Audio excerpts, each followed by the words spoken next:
মিশরের পাশে লম্বা বর্ডার রয়েছে, এপারে ওই 22 লক্ষ মানুষ, রাফা গাজার মানুষ না খেতে পেরে ক্ষুধার্ত অবস্থায়, তৃষ্ণার্ত অবস্থায় ঘাস খাচ্ছে, কাগজ পর্যন্ত বাচ্চারা খাচ্ছে। আর মিশরের মানুষগুলি, পাশে রয়েছে সিরিয়া, পাশে রয়েছে জর্ডান, এই মানুষগুলি তারা আনন্দ ফুর্তিতে লিপ্ত আছে, আনন্দ ফুর্তি করছে। কি করছে তারা? আনন্দ এবং ফুর্তিতে তারা লিপ্ত আছে। আপনারা নাম শুনেছেন রোনাল্ডো, নাম শুনেন নাই? কি বাবা শুনেছেন না শুনেন নাই? বিশ্বমানের একজন প্লেয়ার। সে এখন কোথায় আছে জানেন? এখন সৌদি আরবে সে আছে। সৌদি আরবের যে ক্লাব তাকে কিনেছে, এই সৌদি সরকার 1 ঘন্টায় প্রায় তার পিছনে ব্যয় হয় 68 লক্ষ টাকা। রোনাল্ডো, সৌদির ক্লাব যে তাকে খেলানোর জন্য বা তাকে কিনে নিয়েছে কয়েক বছরের সঙ্গে, তার সঙ্গে কন্ট্যাক্ট করে ঘন্টায় খরচ করে তার পিছনে 68 লক্ষ টাকা, প্রায় 70 লক্ষ টাকা রোনাল্ডোর পিছনে সৌদির সরকার ক্লাব খরচ করে। অথচ পাশে ক্ষুধার্ত ফিলিস্তিনিরা না খেয়ে পানি পর্যন্ত পাচ্ছে না, একটু পানির একটা প্যাকেট পর্যন্ত তাদের দিকে ছুড়ে দিচ্ছে না। এরা কিয়ামতের দিন নবীর উম্মত বলে সেদিন মুহাম্মদ সাল্লাল্লাহু আলাইহি ওয়াসাল্লামের কাছে দাঁড়াতে পারবে বলে মনে হচ্ছে? জোরে বলেন। কিয়ামতের দিন আমরা অন্তত বলবো, হে আমার বিশ্ব নবী, আমরা ভারতবর্ষের জমিন থেকে বসে তাদের জন্য আওয়াজ তুলেছিলাম, তাদের জন্য দোয়া করেছিলাম, প্রতিবাদে শামিল হয়েছিলাম। অথচ যে মিশরের পাশে রয়েছে গাজা, যে জর্ডানের পাশে রয়েছে গাজা, ফিলিস্তিন, তারা একটু খাবার, একটু রুটি, একটু কিছু তুলে দিলে আমার ভাইগুলো অন্তত বেঁচে যেত। এতটুকু কাজ তারা করেনি। এই এজিদের বংশরা আজকের যারা ক্ষমতায় বসে আছে, ওই আরব দেশগুলিকে কিয়ামতের কঠিন মুসিবতের দিন সেদিন নবীর দুশমন হয়ে সেদিন দাঁড়াবে। আজকের আপনি ভাবতে পারেন, আমরা কারবালার বক্তব্য প্রচুর শুনেছি না? 61 হিজরিতে আল্লাহর নবী সাল্লাল্লাহু আলাইহি ওয়াসাল্লামের ইন্তেকালের প্রায় 30-32 বছর পরে ইমাম হুসাইন রাদিয়াল্লাহু তাআলা আনহু, রাসূলের কলিজার টুকরা, তাকে কারবালার মরু প্রান্তরে ফোরাত নদীর তীরে, যেটা বর্তমান ইউফ্রেটিস নদী, নির্মমভাবে তাকে শহীদ করা হলো। 72 জন সাথী আহলে বায়েতকে শহীদ করলো। কারা? ওই নির্মম যারা, তারা শহীদ করে দিল। এই ইতিহাস কিয়ামত পর্যন্ত বিশ্বের মুসলমান স্মরণ করবে। কিন্তু ভাই, 2023 সালের 7ই সেপ্টেম্বর থেকে আজকের 2025 সালের এই জুলাই মাসের এই প্রথম সপ্তাহ চলছে, প্রায় 1 লক্ষর মতো মুসলমানকে পানি নাই, খাবার নাই, হসপিটাল নাই, চিকিৎসা নাই, ডাক্তার নাই, বিদ্যুৎ নাই, খাবার নাই, ঘর নাই, বাড়ি নাই। 22 লক্ষ মানুষকে কারবালার চাইতে কঠিন পরিস্থিতিতে আজ 2টা বছর ইহুদিরা, এই অভিশপ্ত দখলদারি ইসরায়েলিরা, তারা গাজাকে অবরুদ্ধ করে রেখেছে। আর চতুর্দিকে সৌদি আরব আছে, কুয়েত, কাতার, জর্ডান, মিশর, বাহরাইন, এই রাষ্ট্রগুলি বসে বসে মজা দেখছে। কি করছে? মজা দেখছে। আমরা যখন কারবালার বক্তব্য শুনি না, তখন আমাদের চোখ থেকে পানি পড়ে, আর মনে হয়, ইস, আমরা যদি আজকের সেই ইমাম হুসাইনের যুগে থাকতাম, আমরা ইমাম হুসাইনের পাশে গিয়ে দাঁড়াতাম। কি এটা মনে হয় কি হয় না? মনে হয় কি হয় না? না ভাই, আজকের যুগের সেই কারবালার চাইতে কঠিন মর্মান্তিক অবস্থা চলছে গাজা, চলছে রাফাতে।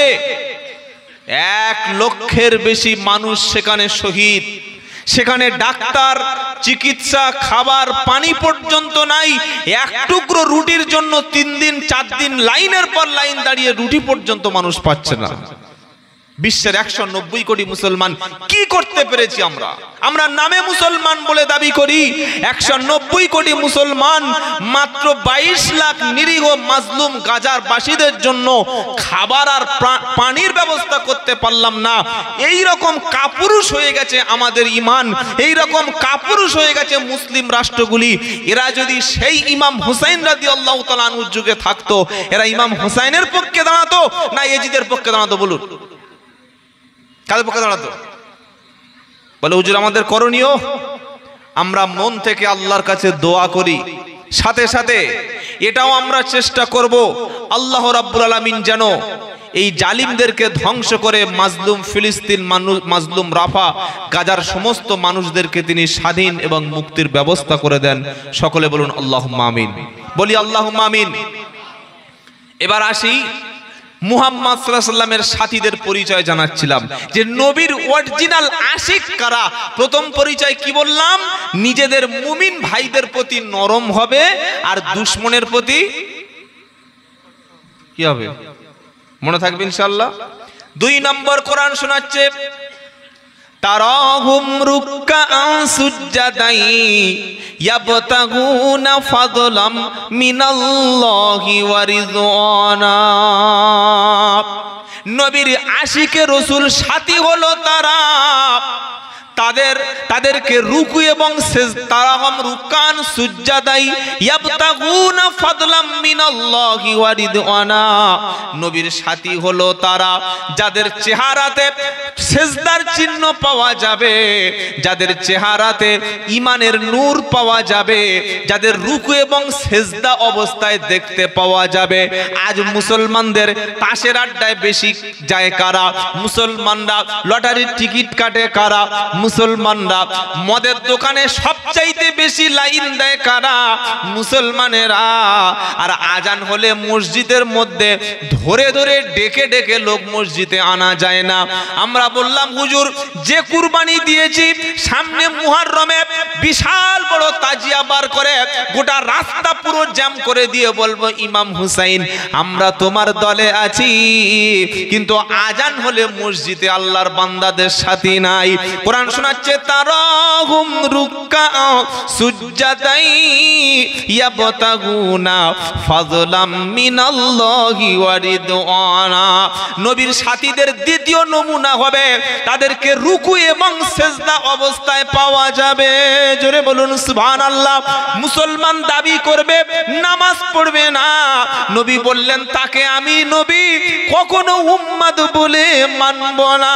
কিয়ামতের মুসিবতের দিনে হাসরের ময়দান যখন অন্ধকার হবে, ফাইদা বারিকাল বাসার ওয়া কাসাফাল কমার ওয়া জুমিআশ শামসু ওয়াল কমার ইয়াকুলুল ইনসানু ইয়াউমা ইদিন আইনাল মাফার কাল্লা লা ওয়াজার। এটা 29 পারা সূরা কিয়ামার মধ্যে আল্লাহ শোনাচ্ছে, যেদিন চাঁদের জ্যোতি থাকবে না, সূর্যের জ্যোতি যেদিন আমি ছিনিয়ে নেব, চাঁদ এবং সূর্য আমি দুটোকে এক জায়গায় করে ফেলবো। মানুষ সেদিন বলবে আইনাল মাফার, কোথায় পালাই বলো, কোন দিকে যাই বলো, কোন আস্তানায় যাব, কোন কার বাড়ির দিকে যাব, কোন ইমাম সাহেব কোন হুজুরের বাড়িতে গিয়ে আশ্রয় নেব, কোন নেতা আজকে আমার নেতৃত্ব দেবে, কোন ব্যক্তি আমার আল্লাহর গজবের হাত থেকে বাঁচাবে। আল্লাহ সেদিন বলবে কাল্লা, কখনো না কখনো না, আমার হাত থেকে বাঁচানোর মতো পালানোর মতো কোনো রাস্তা নাই। সেই কিয়ামতের মুসিবতের দিনে আল্লাহর নবী বললেন আমি আমার উম্মতকে নিয়ে তবে জান্নাতি হব। সুবহানাল্লাহ। সকালবেলা বলবেন নাকি? জোরে বলেন না সুবহানাল্লাহ। নারায়ে তাকবীর। আচ্ছা, সেদিন কিয়ামতের দিন আধার কার্ড থাকবে তো? রেশন কার্ড, প্যান কার্ড থাকবে, কি করে চিনবে নবীর উম্মত? গায়ে কোনো স্ট্যাম্প নাই, ট্যাগ লাগানো নাই, কোনো জিপিএস সিগন্যাল নাই, কি করে বুঝবে নবীর উম্মত? আল্লাহর নবী বলেন সাল্লাল্লাহু আলাইহি ওয়াসাল্লাম, আমার উম্মতের শরীরে নূর চমকাবে, নূর। ওই নূরটা হলো নামাজের আগে ওযু করার জন্য নূর। জোরে বলুন নারে তাকবীর, নারে তাকবীর। আল কোরআনের আলো, আল হাদিসের আলো। ফজরে যারা মসজিদে গেল ওযু করে গেল, জোহরে যারা মসজিদে গেল ওযু করে গেল, আসরে যারা মসজিদে গেল ওযুটা করে গেল, মাগরিবে যারা মসজিদে গেল ওযু করে গেল, ইশায় যারা মসজিদে গেল ওযু করে তবে নামাজে দাঁড়িয়েছিল। 5 বার ওযু করার কারণে ওযুর চেহারার স্থানগুলি সেদিন নূর আর নূর চমকাতে থাকবে। এই অবস্থা দেখে বিশ্ব নবী সেদিন তার উম্মতদের জান্নাতে যাওয়ার জন্য সুপারিশ করবে। বলে হুজুর চেহারায় নূর আসবে, কি দলিল আছে বলো? তো কোরআন শোনাচ্ছি, ইয়াউমা তারাল মুমিনিনা ওয়াল মুমিনাত ইয়াসআ নূরুহুম বাইনা আইদিহিম ওয়া বিআইমানিহিম বুশরাকুমুল ইয়াউমা জান্নাতুন তাজরি মিন তাহতিহাল আনহার। এটা সূরা হাদীদ 18 নম্বর পৃষ্ঠা 4 নম্বর লাইনের 12 নম্বর আয়াত সূরা হাদীদের মধ্যে কোরআন শুনিয়ে দিচ্ছে, মুমিন পুরুষ মুমিন নারী, ঈমানদার পুরুষ ঈমানদার নারীর চেহারা থেকে সামনে নূর, পিছনে নূর, ডান দিকে নূর, বাম দিকে, চতুর্দিকে যেদিন নূর সেদিন প্রকাশ পাবে। আর আল্লাহ সেদিন তার বান্দাদেরকে জান্নাতের জন্য সুসংবাদ দিয়ে দেবে। নারাই তাকবীর। নূর পেতে চাই কি চাই না? চাই কি চাই না? আমার মতো গুনাহগার উম্মত যদি সেদিন নবী ডেকে বলে, উম্মত তুমি কাছে চলে এসো, এর চাইতে বড় সৌভাগ্য আর কিছু হতে পারে না। তাহলে নবীর সাথী হওয়ার জন্য প্রথম আমল বলেছি, মুসলমানের সঙ্গে, নিজের ভাইয়ের সঙ্গে, নিজের প্রতিবেশীর সঙ্গে, কলেমার ভাইয়ের সঙ্গে, হোক সে তাবলিগ, হোক ফুরফুরা, হোক কাদরিয়া, চিস্তিয়া, হানাফি, দেওবন্দি, বেরিলি, যে কোনো দলের হোক না কেন, সে যদি আমার কলেমা পড়া মুসলমান ভাই হয়, সে যদি বিপদে পড়ে হাত পাতে, সে যদি রোগে পড়ে যায়, অসুস্থ যদি হয়ে যায়, তাকে সহযোগিতা করো, আল্লাহ তোমাকে সাহায্য করবে। কথা মনে থাকবে ইনশাআল্লাহ। জাত, দল, কাস্ট এসব ভেদাভেদ আর করো না। আগে দেখো সে তোমার ভাই কিনা। তোমার বাড়ির পাশে বাড়ি যেই হোক না কেন, এমনকি অমুসলিমও যদি তোমার বাড়ির পাশে বাস করে, তার প্রতি তোমার হক আছে। হোক সে হিন্দু বা খ্রিস্টান, জৈন, অমুসলিম হোক, যে কোনো জাতের ব্যক্তি হোক, তোমার বাড়ির পাশে বাড়ি, সে যদি রাত্রেবেলা বিপদে পড়ে তোমাকে ডাকে, এই তুমি হিন্দু, তোমাকে সাহায্য করব না, এটা যেন আমরা না বলি। আগে দেখবো সে মানুষ, মানুষ হিসাবে সাহায্যের হাত আমরা আগিয়ে দেব, বলি ইনশাআল্লাহ। আমরা হসপিটালে যখন রক্ত নিতে যাই, শরীরে যখন রক্তল্পতা দেখা দেয়, রক্তের প্রয়োজন হয়, ব্লাড ব্যাংকে যখন রক্তের খোঁজ করি, গিয়ে কি বলি, ও বাবা যে রক্তটা দিচ্ছে ওটা হাজী সাহেবের রক্ত তো, বলি তো? হ্যাঁ, এটা ফুরফুরা সিলসিলার মানুষের রক্ত তো, বলি তো আমরা? এটা তবলিগ জামাতের রক্ত তো, বলি? এটা আমার মুসলমান ভাইয়ের রক্ত, বলি না। আমার রক্তের গ্রুপের সঙ্গে মিলে গেলে ওই রক্তকে আমরা অ্যাকসেপ্ট করি না। মুসলমান না হিন্দু, খালি মানুষ হলে সেটাকে আমরা নিজের রক্তের সঙ্গে ম্যাচ করলে গ্রুপের সঙ্গে নিয়ে নিই। হসপিটালে অন্তিম মুহূর্তে যখন আমার অপারেশনের দরকার হয়, আমি কি বলি, ও ডাক্তার সাহেব, তুমি এই হাজী সাহেব ডাক্তার তো, তুমি মাওলানা ডাক্তার তো, তুমি ফুরফুরার পীর সাহেবের মুরিদ ডাক্তার তো, তুমি জামাত থেকে ঘুরে এসেছে ডাক্তারি, তবে আমি অপারেশন করবে, এরকম বলি তো? তুমি মুসলমান ডাক্তার, আমি হিন্দু রোগী, আমি চিকিৎসা নেব না। তুমি হিন্দু ডাক্তার, আমি মুসলমান রোগী, আমি চিকিৎসা নেব না, অন্য ডাক্তারের কাছে ট্রান্সফার করো, এটা আমরা বলি না। তাই ইসলাম আমাকে শিখিয়ে দিয়েছে প্রতিবেশী হিন্দু হোক খ্রিস্টান হোক যেই হোক তার সঙ্গে খারাপ আচরণ করো না। কিন্তু বড় আফসোস লাগে, বারবার মনে পড়ে মিশরের পাশে একটা বর্ডার রয়েছে, যেমন আমাদের দক্ষিণ 24 পরগনার পাশে বাংলাদেশ, উত্তর 24 পরগনার পাশে বর্ডার, ওপারে বাংলাদেশ, নদিয়া তার পাশে বাংলাদেশ, মুর্শিদাবাদের বর্ডার পাশে বাংলাদেশ, মালদার বর্ডার তার পাশে বাংলাদেশ, দিনাজপুরের বর্ডার তার পাশে বাংলাদেশ, ত্রিপুরার বর্ডার এপারে বাংলাদেশ। কি বাবা ঠিক বলছি না ভুল বলছি? ঠিক এইভাবে মিশরের পাশে লম্বা বর্ডার রয়েছে, এপারে ওই 22 লক্ষ মানুষ, রাফা গাজার মানুষ না খেতে পেরে ক্ষুধার্ত অবস্থায়, তৃষ্ণার্ত অবস্থায় ঘাস খাচ্ছে, কাগজ পর্যন্ত বাচ্চারা খাচ্ছে। আর মিশরের মানুষগুলি, পাশে রয়েছে সিরিয়া, পাশে রয়েছে জর্ডান, এই মানুষগুলি তারা আনন্দ ফুর্তিতে লিপ্ত আছে, আনন্দ ফুর্তি করছে। কি করছে তারা? আনন্দ এবং ফুর্তিতে তারা লিপ্ত আছে। আপনারা নাম শুনেছেন রোনাল্ডো, নাম শুনেন নাই? কি বাবা শুনেছেন না শুনেন নাই? বিশ্বমানের একজন প্লেয়ার। সে এখন কোথায় আছে জানেন? এখন সৌদি আরবে সে আছে।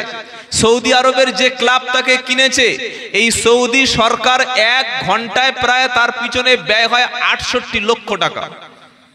রোনাল্ডো, সৌদির ক্লাব যে তাকে খেলানোর জন্য বা তাকে কিনে নিয়েছে কয়েক বছরের সঙ্গে, তার সঙ্গে কন্ট্যাক্ট করে ঘন্টায় খরচ করে তার পিছনে 68 লক্ষ টাকা, প্রায় 70 লক্ষ টাকা রোনাল্ডোর পিছনে সৌদির সরকার ক্লাব খরচ করে। অথচ পাশে ক্ষুধার্ত ফিলিস্তিনিরা না খেয়ে পানি পর্যন্ত পাচ্ছে না, একটু পানির একটা প্যাকেট পর্যন্ত তাদের দিকে ছুড়ে দিচ্ছে না। এরা কিয়ামতের দিন নবীর উম্মত বলে সেদিন মুহাম্মদ সাল্লাল্লাহু আলাইহি ওয়াসাল্লামের কাছে দাঁড়াতে পারবে বলে মনে হচ্ছে? জোরে বলেন। কিয়ামতের দিন আমরা অন্তত বলবো, হে আমার বিশ্ব নবী, আমরা ভারতবর্ষের জমিন থেকে বসে তাদের জন্য আওয়াজ তুলেছিলাম, তাদের জন্য দোয়া করেছিলাম, প্রতিবাদে সামিল হয়েছিলাম। অথচ যে মিশরের পাশে রয়েছে গাজা, যে জর্ডানের পাশে রয়েছে গাজা, ফিলিস্তিন, তারা একটু খাবার, একটু রুটি, একটু কিছু তুলে দিলে আমার ভাইগুলো অন্তত বেঁচে যেত। এতটুকু কাজ তারা করেনি। এই এজিদের বংশরা আজকের যারা ক্ষমতায় বসে আছে, ওই আরব দেশগুলিকে কিয়ামতের কঠিন মুসিবতের দিন সেদিন নবীর দুশমন হয়ে সেদিন দাঁড়াবে, নবীর দুশমন হয়ে দাঁড়াবে। আর আমরা যারা রাসূলকে ভালোবাসি, প্রত্যেক নামাজের শেষে, প্রত্যেক মজলিসে, প্রত্যেক দোয়ার সময় আমরা রাফা গাজা ফিলিস্তিনবাসীদের জন্য দোয়া করব। আল্লাহ, এই ইহুদি শক্তির হাত থেকে, এই শক্তির হাত থেকে তুমি তাদেরকে মুক্তি দান করো। দোয়া করব ইনশাআল্লাহ, কারণ দোয়া হলো আমাদের হাতিয়ার। দোয়া কি? জোরে বলেন, দোয়া কি? মুমিনের হাতিয়ারের নাম হলো দোয়া। এই দোয়াটা হচ্ছে একটা হাতিয়ার। তবে শুধু দোয়া করলে হবে না, তাদের জন্য যেখানে যতটুকু সুযোগ পাবো আমরা তাদের জন্য বা মাজলুমের জন্য আমরা সহযোগিতা করব বলি ইনশাআল্লাহ। শোনাচ্ছিলাম নবীর সাথীদের দুটো গুণ বলেছি। প্রথম গুণ হলো মুমিনদের প্রতি তারা নরম হবে, আর শত্রুদের দুশমনের প্রতি তারা কঠোর হবে। 2 নম্বর বলেছি আল্লাহর আশিকে রসুল যারা, তাদের রুকু এবং সেজদায় পাওয়া যাবে, মানে তারা নামাজ পড়বে। কোথায় পাওয়া যাবে? রুকু এবং সেজদায়। শুধু ওই 5 ওয়াক্ত ফরজ নামাজ না, রাতের বেলা কিছু স্পেশাল নামাজ আছে। কি নামাজ? জোরে বলেন, তাহাজ্জুদের নামাজ। অনেক মানুষ, অনেকে যারা আল্লাহওয়ালা হতে চায়, আল্লাহর কাছাকাছি যেতে চায়, আল্লাহর প্রেমিক হতে চায়, আল্লাহর বান্দা হতে চায়, অথচ নামাজ পড়ে না। এটা একটা আশ্চর্য ব্যাপার। উনি বলছেন আমি আল্লাহর পাগল, আল্লাহর ভালোবাসার বান্দা, আবার বলছেন আশিকে রসুল। কি বলছে জানেন? মন আমার কাঁদে রে, যেতে চাই সোনার মদিনা। যখন আল্লাহ রসুলের নাম আসছে এত কাঁদছে, মনটা ফেটে যাচ্ছে। আল্লাহ, যেন আমি একবার উড়ে এখান থেকে পাখির মতো ওই ফ্লাইং করে মদিনায় গিয়ে ল্যান্ড করি।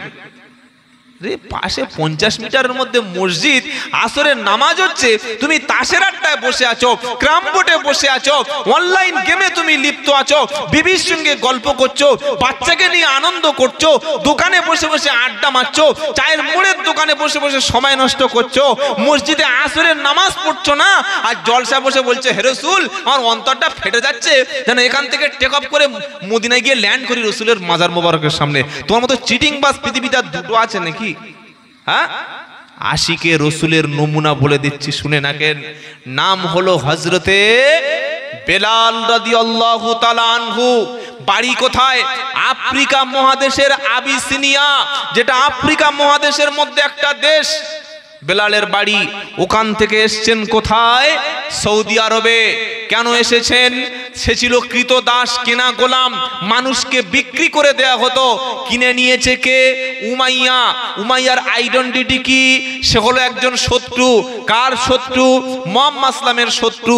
উমাইয়া যখন জানতে পেরেছে আমার দুশমন মুহাম্মদ, আর সেই মুহাম্মাদের ফলোয়ার, মুহাম্মাদের উম্মত, মুহাম্মাদের উপরে বিশ্বাস করে কলেমা পড়ে মুসলমান হয়ে গেছে বেলাল।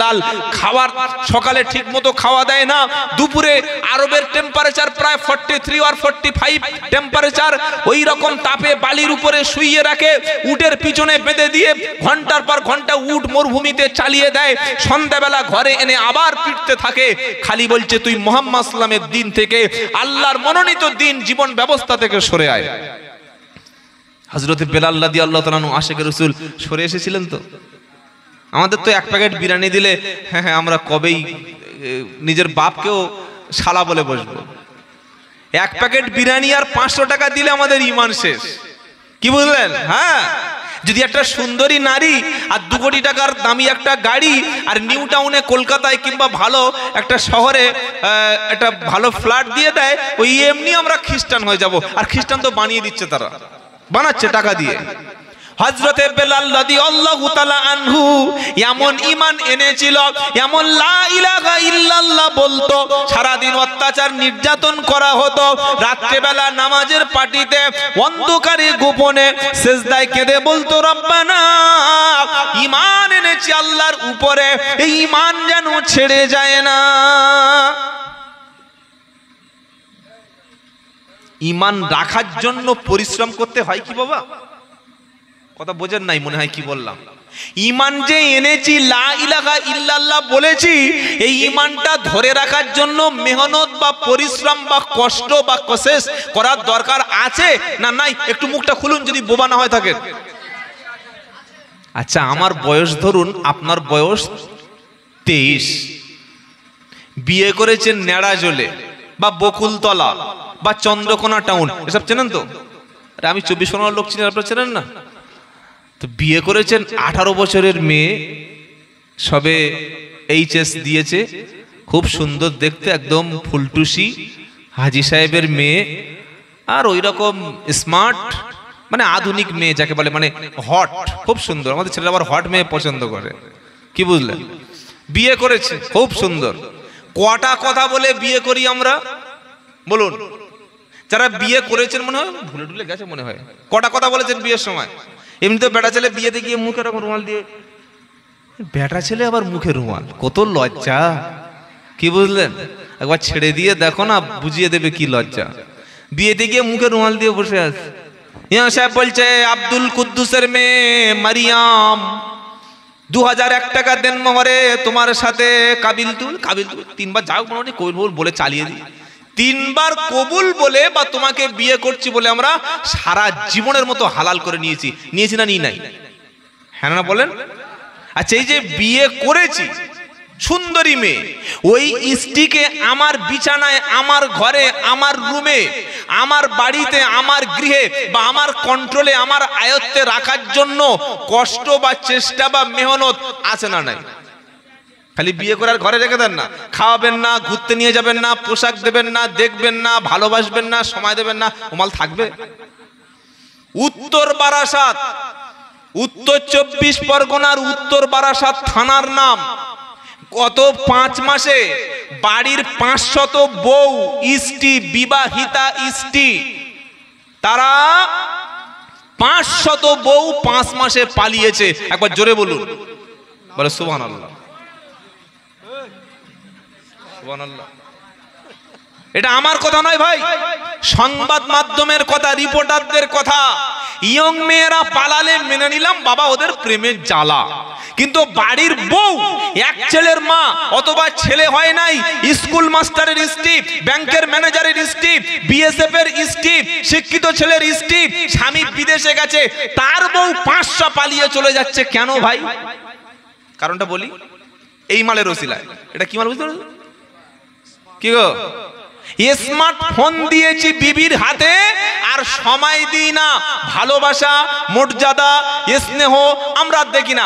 রাত্রেবেলা শুয়েছে বিবি বিবির মতো মোবাইল দেখছে, স্বামী স্বামীর মতো মোবাইল চালাচ্ছে। এ বউ থাকবে তো? কি বললেন? বিবিকে রাখার জন্য শাড়ি কিনে দিতে হয়, বাজারে ঘুরতে নিয়ে যেতে হয়, খাবার খাওয়াতে হয়, মাঝে মাঝে ভালোবাসতে হয়, মাঝে মাঝে প্রশংসা করতে হয়, মাঝে মাঝে তার কাছে বসে কি কষ্ট হচ্ছে এটা জানতে হয়। তার সঙ্গে যদি কেউ বড় কথা বলে, মা বাপ বললে উল্টো দুটো বলে মিথ্যা করে বিবির মন রাখতে হয়। হয় কি হয় না? তবে বিবিটাকে আনন্দের সময় পাওয়া যাবে, কাছে ভালোবাসার সময় পাওয়া যাবে, তা না হলে লাথি মেরে নিচে দেবে না। কতজন লাথি গিয়ে বসে আছে আল্লাহ জানে। মানে এখানে নয়, আমাদের 24 কথা বলছে, এখানে সব আল্লাহর ওলি বসে আছে। কি বুঝলেন বাবাজিরা, আল্লাহওয়ালারা? 3টি কথা কবুল বলে বিবিকে রাখা যায় না। তার পিছনে সময় দিতে হয়, মেহনত করতে হয়, পরিশ্রম করতে হয়। একবার ছোটবেলায় ইমাম সাহেবের কাছে বসে লা ইলাহা ইল্লাল্লাহ বলেছি, আর একবার মুসলমানির সময় বলেছি, আর একবার বিয়ে পড়ানোর সময় বলেছি। বছরে একদিন জলসা হবে, তাফসিরুল কোরআন মাহফিল হবে, বাৎসরিক ইসালে সওয়াব হবে, দোয়ার মজলিস হবে। ওই একবার কলেমা বলে বাড়িতে গিয়ে শুয়ে পড়বো, ঈমান থাকবে? ঈমান কি হবে? দুর্বল হবে। ঈমান দুর্বল হবে। ঈমান দুর্বল হয়েছে বুঝবো কি করে? শরীর দুর্বল হলে বিপি, ব্লাড প্রেসার কমে যায়। যায় কি যায় না? যায় না? মাথা ঘুরতে থাকে, চোখ ঝাপসা লাগে, মনে হয় যেন হাঁটতে পাচ্ছি না। এটা শরীর দুর্বলের নমুনা। ঈমান দুর্বল এবার বুঝবো কি করে? বুঝিয়ে দিচ্ছি, শুনে নেন। ঈমান দুর্বল তাদের, আল্লাহর কথা শুনলে যখন ভালো লাগবে না, কোরআনের আলোচনা শুনতে মন চাইবে না, কোরআনের ব্যাখ্যা শুনতে মন চাইবে না, আল্লাহর কালাম শুনতে মন চাইবে না। আজান যখন কানের মধ্যে এদিক থেকে ঢুকে এখান থেকে বার হয়ে যাবে, মসজিদ যখন যেতে মন চাইবে না। ফজরের সময় বডিটা বিছানায় পড়ে থাকবে, মসজিদে শরীর যাবে না। আসরে মসজিদের দিকে যেতে মন চাইবে না, মাগরিবে যেতে ভালো লাগবে না। যখন আমার শরীরটা, আমার পাটা আল্লাহর ঘরের দিকে যখন যাবে না, বুঝতে হবে ঈমান আছে, তবে ঈমানে স্ট্রং না। আছে কোন রকমে ওই লো ভোল্টেজ, হ্যাঁ, 440ও নাই, 220 নাই, কোন রকমে পাখাটা ওই বো বো করে ঘুরছে। এবার ঈমান বাড়াবে কি করে বলে দেবো? বললে বলবো, বলেন। পারা নাম্বার 9, পৃষ্ঠা নাম্বার 16, আয়াত নাম্বার 2, লাইন নাম্বার 5। সূরার নাম হলো সূরা আনফাল। ইন্নামাল মুমিনুনা ইদা যুকিরাল্লাহু ওয়াজিলাত কুলুবুহুম ওয়া ইদা তুলিয়াত আলাইহিম আয়াতুহু যাদাতুহুম ঈমানা ওয়া আলা রাব্বিহিম ইয়াতাওয়াক্কালুন আল্লাযীনা ইউকিমুনাস সালাতা ওয়া মিম্মা রাযাকনাহুম ইউনফিকুন উলাইকা হুমুল মুমিনুনা হাক্কা।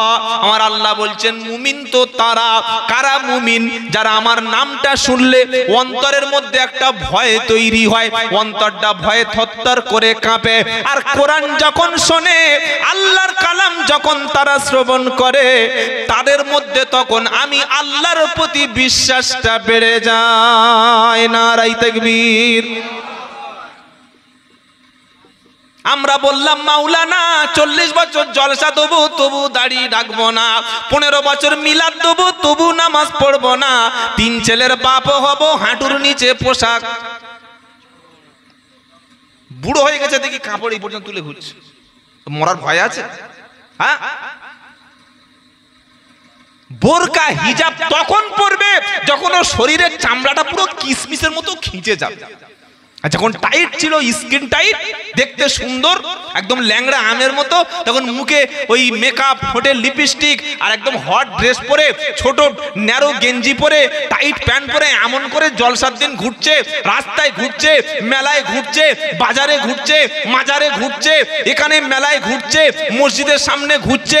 ও দেখলে মনে হবে যেন খ্রিস্টানের বাচ্চা, মুসলমানের বাচ্চা না। মুসলমানের মেয়ের মুখ দেখা যায়, মুসলমানের বউর মুখ কোনোদিন কেউ দেখতে পায়?